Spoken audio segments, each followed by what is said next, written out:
verdade, esta verdade impacta as pessoas sem perder a bondade, a sua ternura. Ele diz: fui como uma mãe que acaricia os filhinhos. Tanto bem vos queríamos que desejávamos dar-vos não somente o Evangelho de Deus, mas até a própria vida, de tanto amor que vos tínhamos. Paulo diz: eu queria até morrer por vocês, tanto era o meu amor por vocês. Ainda vos lembrais, meus irmãos, dos nossos trabalhos e fadigas. Trabalhamos de noite e de dia para não sermos pesados a nenhum de vós. Isto é outro ponto importante para Paulo. Ele não quer ser peso para ninguém. Então ele trabalha com as suas mãos para ter o seu próprio sustento. Ele come o pão com o trabalho, o suor do rosto dele. Ele não fica dependendo das benesses das pessoas, não. E isto para ele é uma questão de muita honra. E sabemos que em Tessalônica trabalhava na construção de tendas, não é? Então trabalhava também com as próprias mãos. Foi assim que pregamos o Evangelho de Deus. Vós sois testemunhas, e Deus também o é, de quão puro, justo e irrepreensível tem sido o nosso modo de proceder para convosco, os fiéis. Bem sabeis que exortamos a cada um de vós como um pai aos filhos. Primeiro ele falou, não é como uma mãe acaricia os filhinhos. Agora ele fala como um pai aos filhos. De novo, a sua ternura que aflora, não é? Nós vos exortávamos, vos encorajávamos e vos conjurávamos a viver de maneira digna de Deus, Deus que vos chama ao seu reino e à sua glória. Vejam, o grande ponto de convergência de tudo para Paulo é chegar à glória, chegar ao reino, a realização do reino definitivo, em que Jesus é tudo em todos, Deus é tudo em todos. Por esta razão é que sem cessar agradecemos a Deus por terdes acolhido sua palavra, que vos pregamos não como palavra humana, mas como, na verdade, é a palavra de Deus que produz efeito em vós, os fiéis. Irmãos, vós fostes imitadores das igrejas de Deus que estão na Judéia, em Cristo Jesus, pois que, da parte dos vossos conterrâneos, tivestes de sofrer o mesmo que aquelas igrejas sofreram por parte dos judeus. Olha aí, acabei de falar sobre a perseguição dos judeus aos primeiros movimentos da missão do anúncio do Evangelho. Eles mataram o Senhor Jesus e os profetas e perseguiram a nós. Desagradam a Deus e são inimigos de toda a gente. Querem impedir-nos de pregar aos gentios para que se salvem e com isto enchem a medida dos seus pecados até que a ira acabe por cair sobre eles. Palavras duras, hein? Em relação aos judeus. Aquelas mesmas palavras duras que muitas vezes Jesus falou aos fariseus. Vocês não fazem e não deixam fazer, não entram e não deixam entrar. Querem se passar de bons e colocam pesados fardos para os outros carregarem. Vocês mesmos não cumprem, não praticam o que falam. Então são críticas muito severas, dirigidas à comunidade judaica que rejeita o anúncio do Evangelho. E esta mesma comunidade judaica de Tessalônica, inclusive, perseguiu Paulo. Nós, porém, irmãos, privados por um momento de vossa companhia, não de coração, mas só de vista, desejamos muito rever-vos. Aqui Paulo fala da vontade que ele tem de voltar a Tessalônica para reencontrar aquela comunidade, coisa que nunca aconteceu. Estamos distante de vós, das vistas, mas não do coração. Quisemos ir visitar-vos, eu mesmo, Paulo, quis fazê-lo muitas vezes, mas Satanás me impediu. Pois quem é, senão vós, a nossa esperança, a nossa alegria, a coroa de glória diante do Senhor Jesus no dia da sua vinda? Sim, sois vós a nossa glória e a alegria nossa. Paulo tem uma alegria, um santo orgulho pela comunidade de Tessalônica, e ele é muito agradecido pelos frutos que aquela comunidade cristã produziu. Por isso, não podendo mais suportar, resolvemos ficar sozinhos em Atenas e enviamos Timóteo, nosso irmão e ministro de Deus, na pregação do Evangelho de Cristo, com o fim de vos fortificar e exortar na fé, para que ninguém desfaleça nessas tribulações. Pois bem sabeis que para isso é que fomos destinados. Quando estávamos convosco, já dizíamos que haveríamos de passar tribulações. Foi o que aconteceu, como sabeis. Por isso, não podendo mais suportar, mandei colher informações a respeito de vossa fé, temendo que o tentador vos tivesse seduzido, inutilizando o nosso trabalho. E aqui este trechinho é bem oportuno para nós nesse primeiro domingo da Quaresma, que estamos meditando as tentações de Jesus, né? Paulo fala explicitamente: por conta da perseguição, não posso mais ir até vocês, tanto que eu desejava reencontrar vocês, mas por isso eu mando Timóteo no meu lugar, porque a minha preocupação é que o tentador não tenha destruído o trabalho que foi feito com vocês, e que vocês não percam a fé. Coragem. Agora, porém, Timóteo voltou para perto de nós, da vista que vos fez, trazendo-nos boas notícias a respeito da vossa fé e caridade, afirmando que guardais sempre afetuosa lembrança nossa e que desejais ver-nos, assim como nós também a vós. Meus irmãos, a vossa fé nos consolou em meio a muita angústia e tribulação. Agora estamos reanimados, porque estáis firmes no Senhor. Como poderíamos agradecer a Deus por vós, pela alegria que nos destes diante de nosso Deus? Noite e dia rogamos com insistência poder rever-vos, a fim de completarmos o que ainda falta à vossa fé. Vejam, palavras muito densas de afeto, de preocupação, de cuidado. Paulo cuida da comunidade e ele ainda diz: temos ainda muito que trabalhar convosco, né? Deus nosso Pai e nosso Senhor Jesus Cristo aplanem o nosso caminho até vós. Tire todo o obstáculo, que se torne plano o caminho para irmos até vós. A vós, porém, o Senhor faça crescer e ser ricos em amor mútuo, e para com todos os homens, a exemplo do amor que nós vos temos. Queira Ele confirmar vossos corações numa santidade irrepreensível aos olhos de Deus nosso Pai, por ocasião da vinda de nosso Senhor Jesus Cristo com todos os santos. De novo ele termina sempre dando este aceno aos acontecimentos últimos. Perseverem até a vinda do Senhor, não é? Quando o Senhor vier com todos os seus santos. E agora, a partir do capítulo 4, o que Paulo falou até aqui?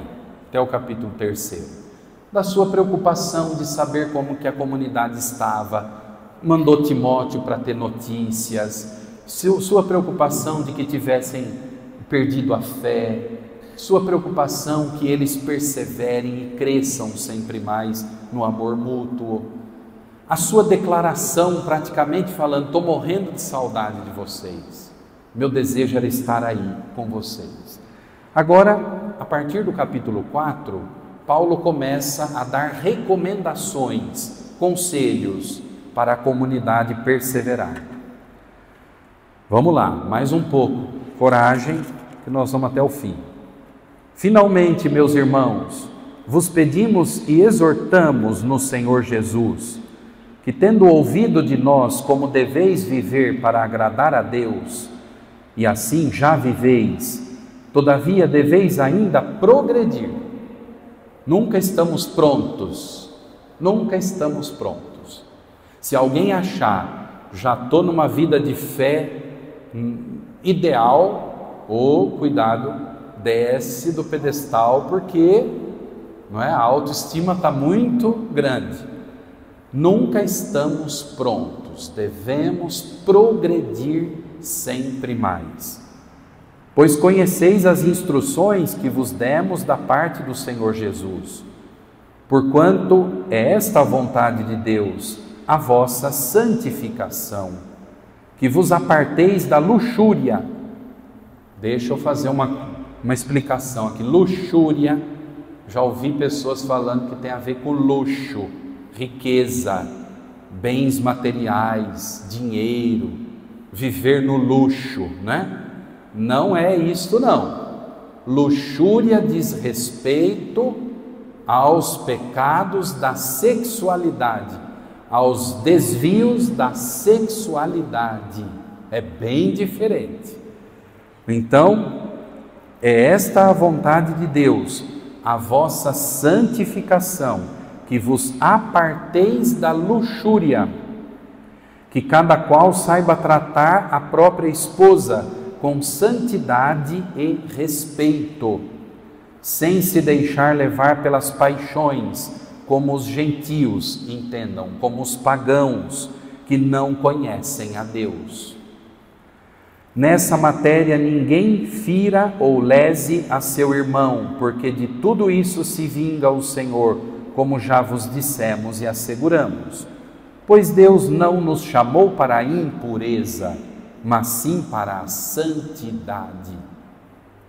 Portanto, quem desprezar estas instruções, não despreza um homem, mas Deus que vos infundiu o seu Espírito. Não precisamos vos escrever sobre o amor fraterno, pois aprendestes pessoalmente de Deus a amar-vos mutuamente. E é o que fazeis muito bem para com todos os irmãos em toda a Macedônia. Nós, porém, vos exortamos, irmãos, de novo, a progredir cada vez mais no amor fraterno. Empenhai a vossa honra em levar vida tranquila, ocupar-vos dos vossos negócios e trabalhar com vossas mãos, conforme as nossas diretrizes. Assim levareis vida honrada aos olhos dos de fora, e não tereis necessidade de ninguém. Aqui, a liberdade do cristão. O cristão não deve se prender a nada. Ele deve organizar a sua vida de modo honrado, trabalhando honestamente, se sustentando, não se prendendo a esquemas, negócios, tramóias, etc, etc e tal, roubos, jeitinhos. Eu acho que se Paulo fosse escrever, não para Tessalônica, mas para Piraporinha, para o Brasil, para as comunidades, eu acho que ele ia dizer, cuidado com o jeitinho brasileiro que derruba vocês, porque o jeitinho brasileiro é aquela capacidade astuta de fazer o que é errado parecer certo. Isto é grave. Uma das coisas que nos faz tropeçar muito é aquele dobrar todas as coisas que são erradas para fazer parecer normal e certo. É o jeitinho brasileiro que engambela tudo, que burla tudo, que corrompe tudo. Exatamente, é o que ele está dizendo aqui, não é? Porque a Deus, não é? Nós não enganamos. Então, Paulo é muito claro nesse sentido. O cristão deve ser reto, deve ter uma conduta idônea, honesta, e deve ser livre, nada deve escravizá-lo. Quanta gente tem não posso falar preso, não é?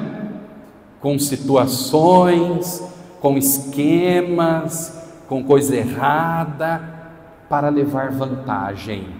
Aqui é ele dizendo: empenhai a vossa honra em levar vida tranquila, ocupar-vos dos vossos negócios e trabalhar com vossas mãos conforme as nossas diretrizes. Assim levareis vida honrada aos olhos dos de fora e não tereis necessidade de ninguém.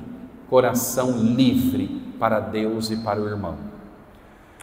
Agora ele entra num tema importante, que é sobre a salvação eterna no dia do juízo, na segunda vinda do Senhor, em relação àqueles que morreram antes. Irmãos, não queremos que ignoreis o que se refere aos mortos, para não ficardes tristes como os outros que não têm esperança. Nós ficamos tristes quando perdemos alguém, mas a nossa tristeza não pode ser desespero, hein? Porque se entre nós existe mútuo amor, a partida de uma pessoa não pode ser desespero. Saudade, sim. Até Jesus chorou Lázaro, seu amigo que morreu. Mas não é desespero, porque diante do tema da morte, a palavra que se aplica é esperança. A morte não é eterna.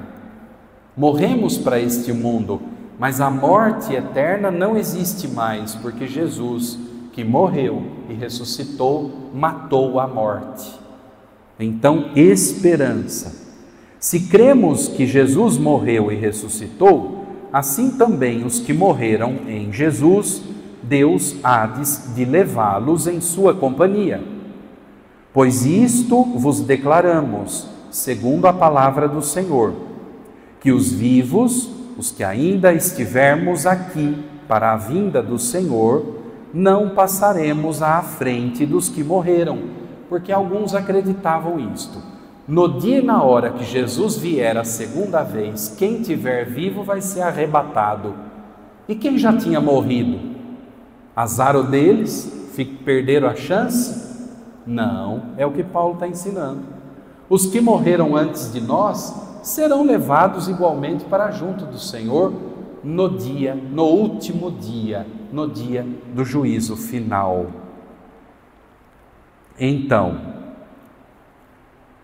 quando o Senhor, ao sinal dado, à voz do arcanjo e ao som da trombeta divina, descer do céu, então os mortos em Cristo ressuscitarão primeiro.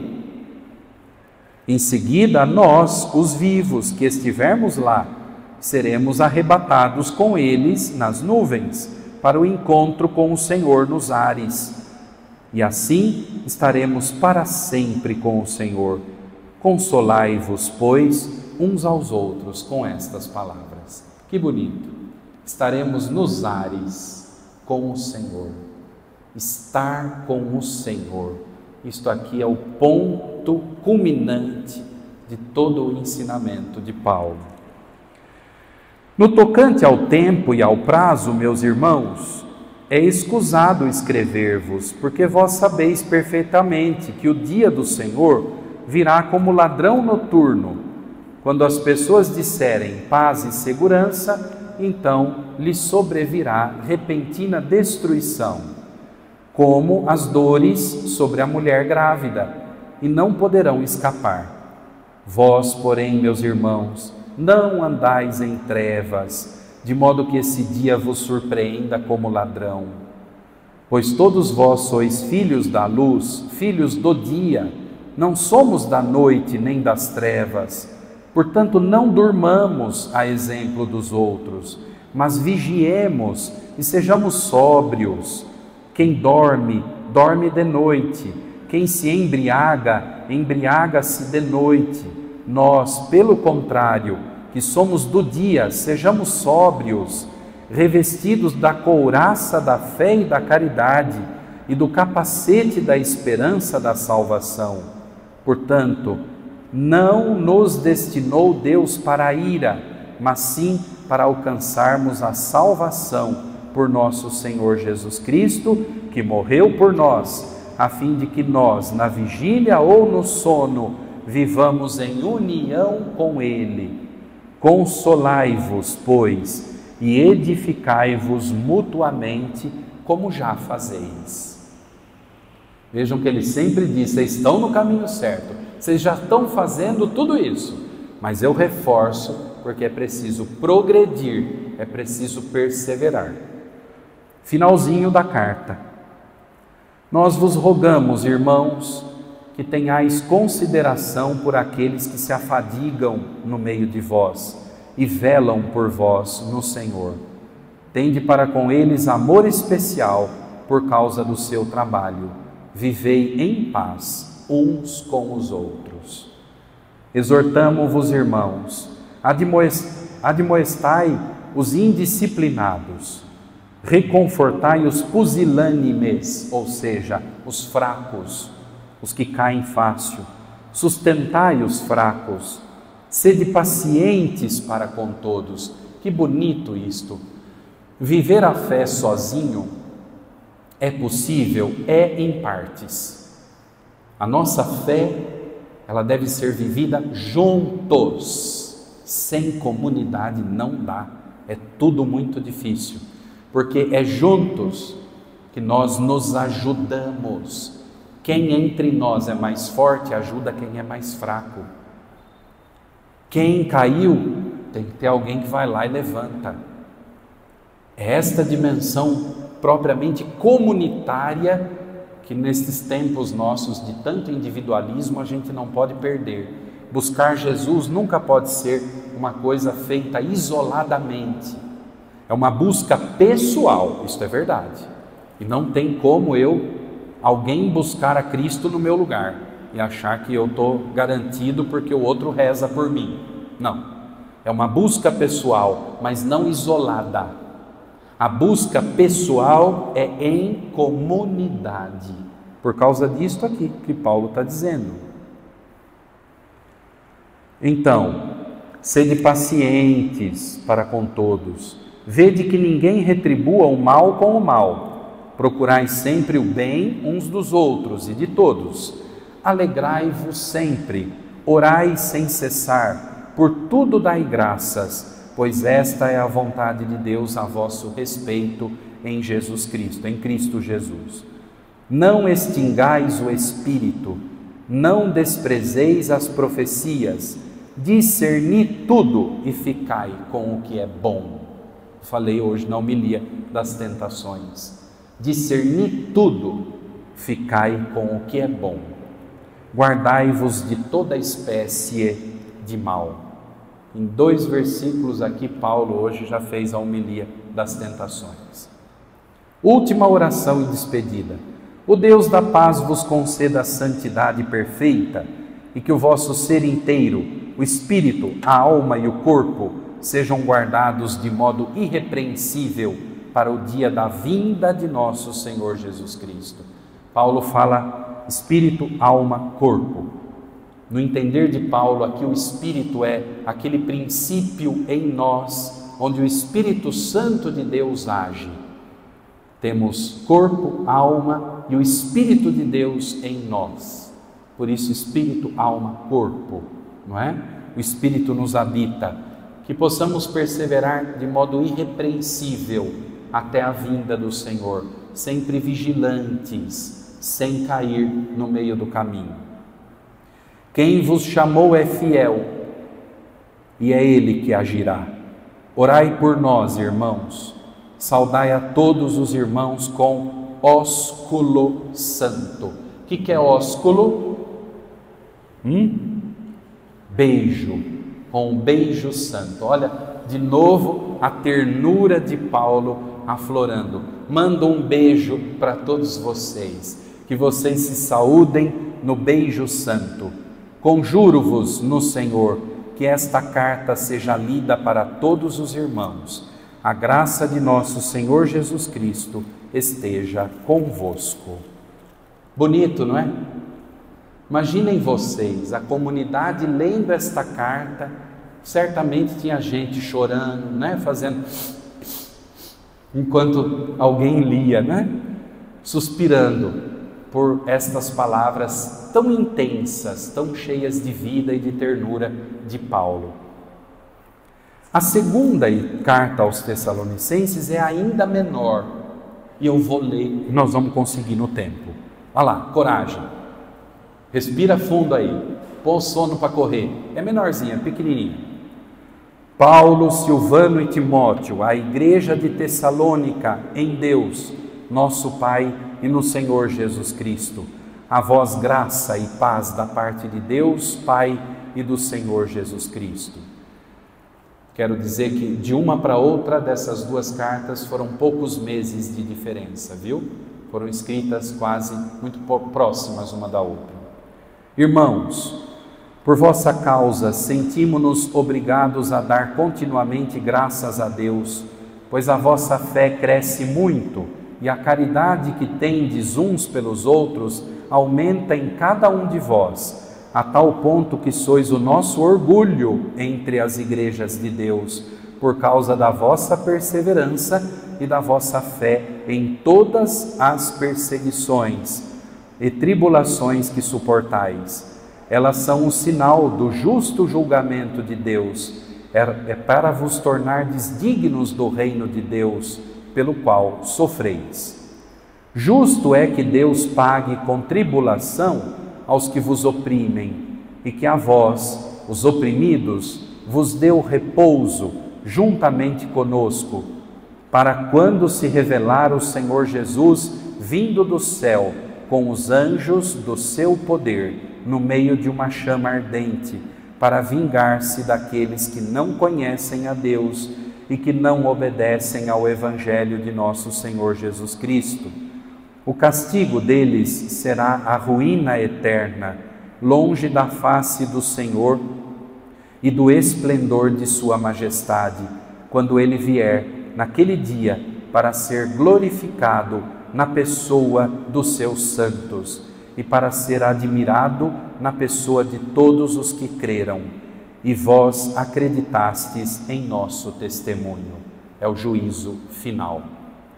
Por isso não cessamos de orar por vós, para que o nosso Deus vos torne dignos de sua vocação e que por seu poder faça realizar todo o bem desejado e torne ativa a vossa fé.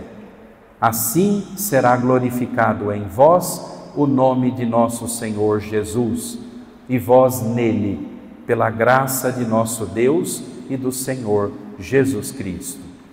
Quanto à vinda de nosso Senhor Jesus Cristo e à nossa reunião com Ele, rogamo-vos, irmãos, que não percais tão depressa a serenidade de espírito e não vos perturbeis, nem por palavra profética, nem por carta que se diga vir de nós, como se o dia do Senhor já estivesse próximo. Provavelmente alguém mandou uma carta por lá que não era de Paulo, e dizendo que era de Paulo, para dizer, ele falou que vem e não está vindo, e causou uma celeuma, uma agitação na comunidade. Paulo diz, não percam a serenidade. Não percam a serenidade.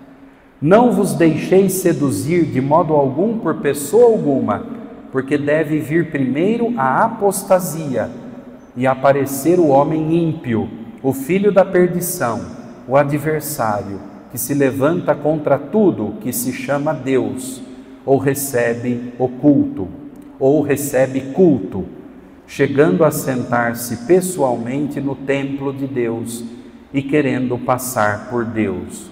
Não vos lembrais de que vos dizia isto quando estava convosco?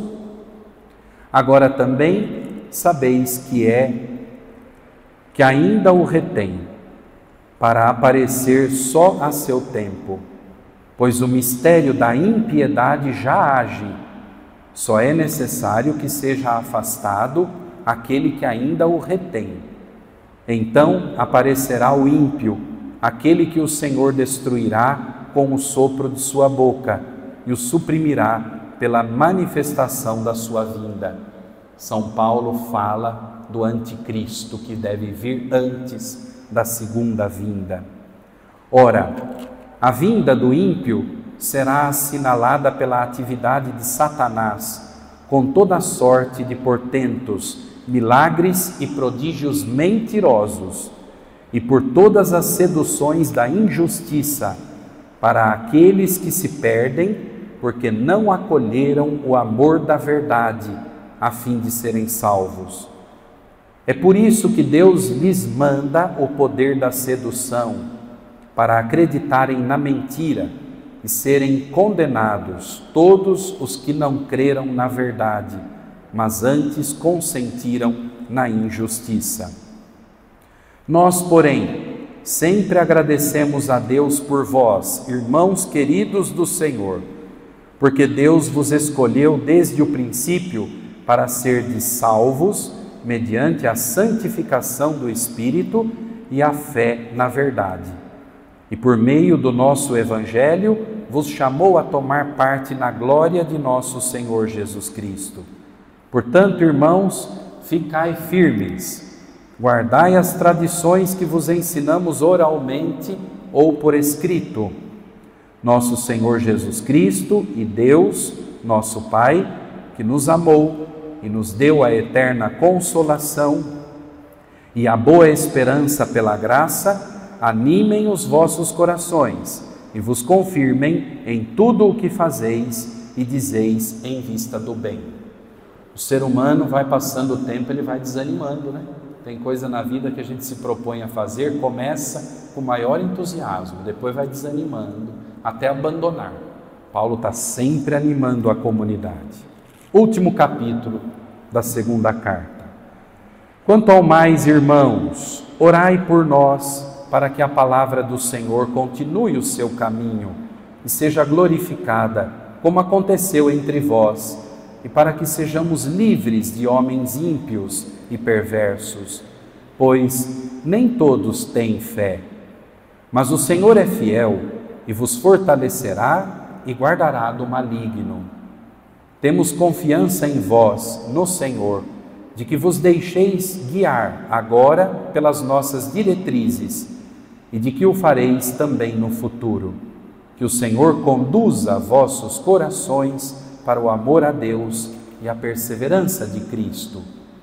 Nós vos exortamos, irmãos, em nome do Senhor Jesus Cristo, que vos afasteis de todo irmão que leve vida desordenada e contrária à tradição que de nós recebestes.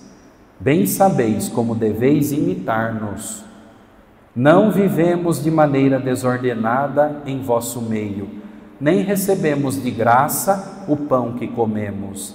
Antes, no esforço e na fadiga, de noite e de dia, trabalhamos para não sermos pesados a nenhum de vós. Não porque não tivéssemos direito a isso, mas foi para vos dar exemplo a ser imitado. Quando estávamos entre vós, já vos demos esta regra: quem não quer trabalhar, também não há de comer. Ora, ouvimos dizer, isso aqui é ótimo, né? Que alguns dentre vós levam vida à toa, muito atarefados sem fazer nada. Ó, que lição, hein? Muito atarefados em fazer nada, vida à toa. É Paulo. A estas pessoas ordenamos e exortamos no Senhor Jesus Cristo que trabalhem na tranquilidade para ganhar o pão com o próprio esforço. Quanto a vós, irmãos, não vos canseis de fazer o bem. Se alguém desobedecer ao que dizemos nesta carta, notai-o, e não tenhais nenhuma comunicação com ele, para que fique envergonhado. Não o considereis, todavia, como um inimigo, mas procurai corrigi-lo como irmão. O Senhor da paz vos conceda a paz em todo tempo e lugar. O Senhor esteja com todos vós. A saudação é de meu próprio punho, Paulo. É este o sinal que distingue minhas cartas. Aí está a minha letra. A graça de nosso Senhor Jesus Cristo esteja com todos vós. Que bonito! Palavras de incentivo, de correção, de perseverança no caminho de Jesus Cristo. Válidas, totalmente atuais, válidas para nós hoje. O tempo já esgotou. Próxima catequese com o pároco. Vamos ler a primeira e a segunda carta a Timóteo, na sequência das duas cartas aos Tessalonicenses, tá bom? Também são duas cartas curtas, olha, lemos as duas inteiras agora. Então, primeira e segunda cartas a Timóteo. E quando será? Dia 13 de abril. Agora, dia 13 de abril é o domingo de Ramos, mas nós vamos fazer. Se vocês tiverem força e coragem, eu tenho, estarei aqui, coragem. Para terminar, quem desejar ouvir as catequeses anteriores, é só entrar no nosso canal YouTube. Lá estão os vídeos todos das últimas catequeses com o pároco, tá bom? Se alguém perdeu algum livro que nós lemos e comentamos aqui, assista o vídeo e se coloque em dia para não perder, não deixar acumular lição de casa. Primeira e segunda, Timóteo, até o dia 13 de abril. Vamos ficar em pé. O Senhor esteja convosco. Abençoe-vos Deus Todo-Poderoso, Pai e Filho e Espírito Santo. Amém. Obrigado pela presença, obrigado também quem nos acompanhou em casa.